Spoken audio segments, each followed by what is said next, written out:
Welcome to job updates in Telugu YouTube channel.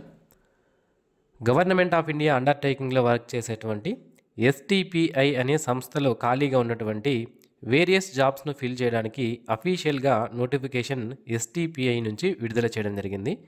ఇవన్నీ కూడా government jobs, permanent government jobs. ఇవి contractual and outsourcing jobs అయితే కాదు, permanent government jobs ఇవి. ఈ జాబ్స్కి మినిమం 10th క్లాస్ పాస్ క్వాలిఫికేషన్తో కూడా జాబ్స్ అనేవి ఉన్నాయి. అలాగే intermediate, diploma, degree, BTech, post గ్రాడ్యుయేషన్తో కూడా జాబ్స్ అయితే ఇవ్వడం జరిగింది. పోస్టును బట్టి మినిమం 40,000 నుంచి 1,20,000కు పైగా శాలరీ పర్ మంత్ మనం అప్లై చేసేటువంటి పోస్టును బట్టి మనకు ఉంటుంది.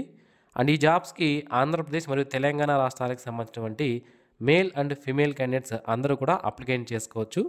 అసలు ఈ ఎస్టీపీఐ సంస్థ ఏంటి, దీనికి ఎవరెవరు అప్లై చేసుకునే అవకాశం ఉంటుంది, పోస్టింగ్ ఎక్కడుంటుంది, సెలక్షన్ ప్రొసీజర్ ఏంటి, క్వాలిఫికేషన్ ఏంటి, ఏ టైప్ ఆఫ్ వేకెన్సీ అనేవి ఉన్నాయి, ఏజ్ ఎంత ఉండాలి, ఇలాంటి వివరాలన్నీ కూడా ఈ వీడియోలో నేను మీకు క్లియర్గా ఎక్స్ప్లెయిన్ చేస్తాను. వీడియో చివరి వరకు చూడండి, మీకు పూర్తి వివరాలు అర్థమవడం జరుగుతుంది.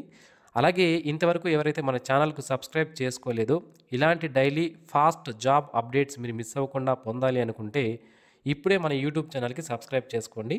అందరికంటే ముందుగా ఫాస్ట్గా జాబ్ అప్డేట్స్ అనేవి మీరు మిస్ అవ్వకుండా పొందుతారు. డియర్ ఫ్రెండ్స్, కాంపిటేటివ్ ఎగ్జామ్స్కి ప్రిపేర్ అయ్యేటువంటి అభ్యర్థులకు యూస్ఫుల్ అయ్యే విధంగా datatype.in అనే వెబ్సైట్ వాళ్ళు ఫ్రీగా అవైలబుల్లో మనకి టెస్టులను తీసుకురావడం జరిగింది. ఇందులో బయాలజీ సిరీస్, కెమిస్ట్రీ, క్వాంటిటివ్ యాప్టిట్యూడ్కి సంబంధించినటువంటి నెంబర్ ఆఫ్ క్వశ్చన్స్తో టెస్టులను అనేవి తీసుకుని వచ్చారు. సో ఈ టెస్టులను మనము డైలీ అటెంప్ట్ చేయడం ద్వారా మన కాంపిటేటివ్ ఎగ్జామినేషన్కి ప్రిపేర్ అవుతున్నాం కాబట్టి మన నాలెడ్జ్ అనేది ఈజీగా గెయిన్ అయ్యే అవకాశం అయితే ఉంటుంది. సో కాబట్టి కాంపిటేటివ్ ఎగ్జామ్స్కి ప్రిపేర్ అయ్యేటువంటి ప్రతి ఒక్క అభ్యర్థి కూడా ఈ datatype.in అనే వెబ్సైట్లో ఉన్నటువంటి ఈ ఫ్రీ టెస్ట్ని మీరు అటెంప్ట్ చేసి మీరు ఈజీగా నాలెడ్జ్ అయితే గెయిన్ చేసుకోవచ్చు. వెబ్సైట్ లింక్ను వీడియో కింద డిస్క్రిప్షన్లో ఇచ్చాను, ఒకసారి చెక్ చేయండి. Dear friends, software technology parks of India, ఇది సెంట్రల్ గవర్నమెంట్ అండర్టేకింగ్లో, అంటే గవర్నమెంట్ ఆఫ్ ఇండియా అండర్టేకింగ్లో పనిచేసేటువంటి ministry of electronics and information technology శాఖ కింద ఈ software technology parks of India అనేటువంటి సంస్థ వర్క్ చేయడం జరుగుతుంది. సో ఇందులో ఖాళీగా ఉన్నటువంటి వేరియస్ టైప్స్ ఆఫ్ వేకెన్సీస్కి నోటిఫికేషన్ విడుదల చేశారు. దేశవ్యాప్తంగా ఎస్టీపీఐ అనే ఈ సంస్థకి 68 సెంటర్స్ అనేవి ఉన్నాయి, లొకేషన్స్లో ఉన్నాయన్నమాట. అంటే పోస్టింగ్స్ అనేది మనకి ఎక్కడ ఉంటాయనేది కూడా ఈ నోటిఫికేషన్లోనే ఇచ్చారు. ఒక్కొక్క పోస్ట్లోనే ఇవ్వడం జరిగింది, అది కూడా నేను మీకు క్లియర్గా చెప్తాను. ఇందులో డిఫరెంట్ టైప్ ఆఫ్ వేకెన్సీ అనేవి ఉన్నాయి. సో మొత్తం మనకి 11 రకాల వేకెన్సీ అనేవి ఉన్నాయి. ఇందులో మెంబర్ టెక్నికల్ స్టాఫ్ అని, అలాగే member technical support staff, administrative officer, assistant, member technical support staff, అలాగే అసిస్టెంట్తో పాటుగా ఆఫీస్ అటెండర్ అనేటువంటి జాబ్స్ అనేవి ఉన్నాయి. వీటికి 2 రకాల క్వాలిఫికేషన్స్ అనేవి ఉన్నాయండి కొన్ని పోస్టులకి. అంటే ఆల్రెడీ ఎవరైతే గవర్నమెంట్ సంస్థలో వర్క్ చేస్తుంటారో వాళ్ళు కూడా ఈ జాబ్స్కి అప్లికేషన్ చేసుకోవచ్చు. అలాగే డైరెక్ట్ రిక్రూట్మెంట్ ద్వారా, అంటే ఎవరైతే నిరుద్యోగులు ఉన్నారో వాళ్ళు కూడా అప్లికేషన్ చేసుకునే అవకాశం అయితే ఉంటుందన్నమాట. సో ఒక్కొక్క పోస్టుకు సంబంధించి క్వాలిఫికేషన్ వివరాలు క్లియర్గా నేను మీకు ఎక్స్ప్లెయిన్ చేస్తాను. వీడియో చూడండి, క్లియర్గా మీకు అర్థమవడం జరుగుతుంది. ఫస్ట్ మెంబర్ టెక్నికల్ స్టాఫ్ అనే జాబ్కి సంబంధించి దీన్ని సైంటిస్ట్ బి అనే పోస్ట్ కూడా పిలవడం జరుగుతుంది. దీనికి లెవెల్ 10 పే మ్యాట్రిక్స్ ద్వారా 56,100 శాలరీ ఇవ్వడం జరిగింది. ఇతర అలవెన్సెస్ అన్నీ కూడా కలుపుకుంటే 1,00,000కు పైగా శాలరీ వస్తుంది. టోటల్గా 5 పోస్టులు ఉన్నాయి. Unreserved 3, economically weaker section 1, OBC category వాళ్ళకి 1 వేకెన్సీ ఇవ్వడం జరిగింది. ఈ జాబ్స్ని డైరెక్ట్ రిక్రూట్మెంట్ ద్వారా మనకి ఫిల్ చేస్తున్నారు.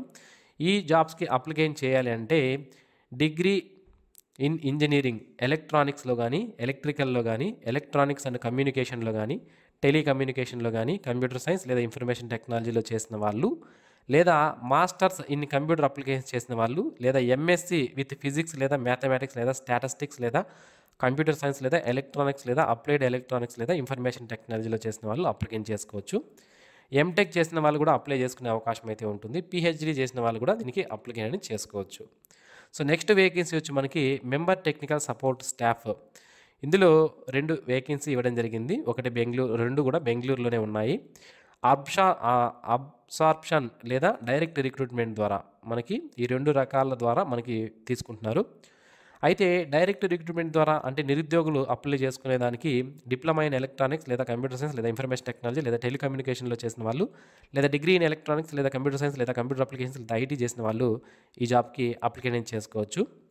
సో నెక్స్ట్ వేకెన్సీ వచ్చి మనకి అడ్మినిస్ట్రేటివ్ ఆఫీసర్. ఈ జాబ్స్ టోటల్గా 3 ఉన్నాయి. న్యూఢిల్లీలో ఒకటి, గౌహతిలో ఒకటి, పూణేలో ఒకటి ఉంది. Graduation in any discipline complete చేసి 6 years ఎక్స్పీరియన్స్ ఉన్న వాళ్ళు అప్లికేషన్ చేసుకోవచ్చు. నెక్స్ట్ వేకెన్సీ వచ్చి మనకి అసిస్టెంట్ అనే జాబ్స్ ఉన్నాయి. ఇందులో బెంగళూరులో 2 ఉన్నాయి, హైదరాబాద్లో ఒక వేకెన్సీ ఇవ్వడం జరిగింది. టోటల్గా 3 పోస్టులు ఉన్నాయి. డిగ్రీ కంప్లీట్ చేసిన వాళ్ళు 4 years ఎక్స్పీరియన్స్ ఉన్న వాళ్ళు దీనికి అప్లికేషన్ చేసుకోవచ్చు. So next member technical support staff అనే జాబ్స్కి సంబంధించి హైదరాబాద్లో ఒకటి, నోయిడాలో ఒకటి, ఇండోర్లో ఒకటి, జైపూర్లో ఒక వేకెన్సీ ఇవ్వడం జరిగింది. 3 years డిప్లొమా ఇన్ ఎలక్ట్రానిక్స్ లేదా కంప్యూటర్ సైన్స్ లేదా ఇన్ఫర్మేషన్ టెక్నాలజీ లేదా టెలికమ్యూనికేషన్ లేదా బ్యాచిలర్ ఇన్ ఎలక్ట్రానిక్స్ లేదా కంప్యూటర్ సైన్స్ లేదా కంప్యూటర్ అప్లికేషన్ లేదా ఐటీలో చేసిన వాళ్ళు అప్లికేషన్ చేసుకోవచ్చు. Next vacancy member technical support స్టాఫ్లోనే మనకి తిరువనంతపురంలో ఒక వేకెన్సీ ఉంది. అలాగే దీనికి డిప్లొమా చేసిన వాళ్ళు అప్లై చేయవచ్చు. మెంబర్ టెక్నికల్ సపోర్ట్ స్టాఫ్ MTSS-ES2కి సంబంధించి ITI లేదా NTC లేదా NAC అనేది ఎలక్ట్రికల్ లేదా ఎలక్ట్రానిక్స్, మెకానికల్ లేదా ఐటీలో చేసిన వాళ్ళు అప్లై చేసుకోవచ్చు. లేదా ఇంటర్మీడియట్ సైన్స్ స్ట్రీమ్ చదివిన వాళ్ళు కూడా దీనికి అప్లై చేసే అవకాశం అయితే ఉంటుంది. ఇది మెంబర్ టెక్నికల్ సపోర్ట్ స్టాఫ్ MTSS-ES3కి సంబంధించి diploma in relevant field electronics, computer science, information technology, టెలికమ్యూనికేషన్లో చేసిన వాళ్ళు దీనికి అప్లై చేసుకునే అవకాశం అయితే ఉంటుంది. సో నెక్స్ట్ వచ్చి మనకి అసిస్టెంట్ ఆల్రెడీ చెప్పుకున్నాము. అండ్ నెక్స్ట్ ఈ అసిస్టెంట్ అనే జాబ్స్ ఏవైతే ఉన్నాయో వీటికి గ్రాడ్యుయేషన్ కంప్లీట్ చేసిన వాళ్ళు అప్లికేషన్ చేసుకునే అవకాశం అయితే ఉంటుంది. తిరువనంతపురం, బెంగళూరులో, పూణేలో అలాగే మనకి ఈ విధంగా వేకెన్సీస్ ఇవ్వడం జరిగింది. నెక్స్ట్ ఆఫీస్ అటెండెంట్ అనే జాబ్ ఒక వేకెన్సీ ఇవ్వడం జరిగింది. ఇది బెంగళూరులో ఉంటుంది. దీనికి 10th class పాస్ అయితే సరిపోతుంది, అప్లై చేసుకోవచ్చు. డిజైరబుల్ క్వాలిఫికేషన్గా టైపింగ్ కానీ, కంప్యూటర్ ఆపరేషన్స్ కానీ, జిరాక్స్ తీయడం కానీ, ఫ్యాక్స్ మిషన్ వర్క్స్ కానీ ఇవి తెలిసి ఉంటే మనకి ప్రిఫరెన్స్ అనేది ఉంటుంది. మనకి ఇక్కడ క్లియర్గా మెన్షన్ చేయడం జరిగింది. ఇక ఈ జాబ్స్కి ఎవరైతే అప్లికేషన్ చేయాలనుకుంటున్నారో మనము ₹1000 అప్లికేషన్ ఫీజు అనేది పే చేయాలి. అండ్ అప్లికేషన్ ఫీజు వచ్చి మనకి ₹1000 ఉంటుంది. ఏది ఏ పోస్టులు లెవెల్ 10 పోస్టులు ఏవైతే ఉన్నాయో దానికి ₹1000 ఉంటుంది. మిగిలిన పోస్టులకి ₹500 ఫీజు అనేది మనం పే చేయాల్సి ఉంటుంది. అండ్ ఈ జాబ్స్కి సంబంధించి సెలక్షన్ ప్రొసీజర్ విషయానికి వస్తే రిటన్ టెస్ట్ ఆధారంగా member technical staff E1 scientist B అనే పోస్ట్కి రిటన్ టెస్ట్ మరియు ఇంటర్వ్యూ ఆధారంగా సెలక్షన్ అనేది ఉంటుంది. మిగిలినటువంటి పోస్టులు ఏవైతే ఉన్నాయో వాటన్నిటికీ కూడా రిటన్ టెస్ట్ ఆధారంగా కండక్ట్ చేస్తారు. ఇక మెంబర్ టెక్నికల్ సపోర్ట్ స్టాఫ్కి రిటన్ ఎగ్జామినేషన్తో పాటుగా ట్రేడ్ టెస్ట్ కండక్ట్ చేయడం జరుగుతుంది. ఆఫీస్ అటెండర్ అనే జాబ్కి ఎగ్జామినేషన్తో పాటుగా స్కిల్ టెస్ట్ అనేది కండక్ట్ చేస్తారు. ఈ విధంగా మనకి సెలక్షన్ ప్రొసీజర్ అనేది ఉంటుంది. ఈ జాబ్స్కి ఎవరైతే అప్లికేషన్ చేసుకోవాలి అనుకుంటున్నారో 29/11/2025 నుంచి అంటే ఈ రోజు నుంచి అప్లికేషన్ స్టార్ట్ అవ్వడం జరిగింది. నెక్స్ట్ ఇయర్ జనవరి 12వ తేదీ వరకు మనం ఆన్లైన్లో అప్లికేషన్ అనేవి చేసుకోవచ్చు. ఆన్లైన్లో అప్లై చేసేటువంటి లింక్ ఏదైతే ఉందో దాన్ని ఈ వీడియో కింద డిస్క్రిప్షన్లో ఇస్తాను. ఇక్కడ అప్లై నౌ అనే ఆప్షన్ పైన క్లిక్ చేసి మన బేసిక్ ఇన్ఫర్మేషన్ ఏదైతే ఉంటుందో అది మనం ఏ పోస్ట్కి అప్లై చేస్తున్నామని సెలెక్ట్ చేసుకొని సబ్మిట్ చేసి తర్వాత వాళ్ళు అడిగేటువంటి బేసిక్ ఇన్ఫర్మేషన్ ఏదైతే ఉంటుందో దాన్ని అంతా ఇచ్చి మన అప్లికేషన్ అనేది మనం సబ్మిట్ చేస్తే తర్వాత వాళ్ళు రిటన్ ఎగ్జామినేషన్కి పిలవడం జరుగుతుంది. దీనికి సంబంధించి డీటెయిల్డ్ సిలబస్ ఏంటి అనేది ఇక్కడ మనకి సపరేట్ కాలం అనేది క్రియేట్ చేసి అతి త్వరలోనే మనకి సిలబస్ అనేది ఇక్కడ ఉంచుతారు. ఆ అప్డేట్ వచ్చినప్పుడు సిలబస్ సంబంధించిన అప్డేట్ వచ్చినప్పుడు నేను మన ఛానల్ ద్వారా అలాగే వాట్సాప్ గ్రూప్ ద్వారా, టెలిగ్రామ్ గ్రూప్ ద్వారా నేను మీకు తెలియజేస్తాను. సో వాటిలో కూడా జాయిన్ అవ్వండి. లింక్స్ వీడియో కింద డిస్క్రిప్షన్లో ఉన్నాయి. అంటే డైలీ ఇలాంటి జాబ్ అప్డేట్స్ ఆంధ్రప్రదేశ్ మరియు తెలంగాణకు సంబంధించిన వాళ్ళకి Andhra Pradesh, Telangana central government jobs ఏవైతే ఉన్నాయో వాటన్నిటిని అప్డేట్స్ అనేవి నేను మీకు అందిస్తాను. మిస్ అవ్వకుండా ఉండడానికి ఛానల్కి అయితే సబ్స్క్రైబ్ చేసుకోండి. And thanks for watching this video. Have a nice day friends.